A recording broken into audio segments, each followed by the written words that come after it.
Hello guys, welcome back to my YouTube channel. আজকের ভিডিওতে আমি দেখাই দিব কীভাবে করে নোটিফিকেশন কাউন্টার চেঞ্জ করবেন। একদম ইজি পথে শেখাবো, 2024 সালে পরে শেখাবো। চলুন দেরি না করে মূল ভিডিও চলে যাই।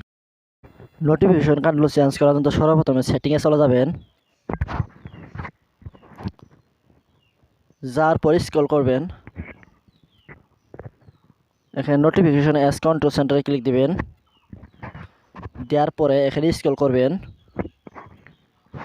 তারপর কন্ট্রোল সেন্টার স্টাইলে ক্লিক দিবেন। দেওয়ার পর অ্যাবাউট অপশনে আসবো, এখানে নিচেটাতে ক্লিক দিবেন। দেওয়ার পর ব্যাকে ক্লিক দিবেন। দেওয়ার পর নোটিফিকেশন ওপেন করবেন। এরকমভাবে কিন্তু আপনাদের নোটিফিকেশন কন্ট্রোল সেন্টার চেঞ্জ করতে পারেন। ভিডিওটা কেমন হয়েছে, ভালো লাগলে লাইক সাবস্ক্রাইব করুন। আবার দেখা হচ্ছে নতুন ভিডিওতে।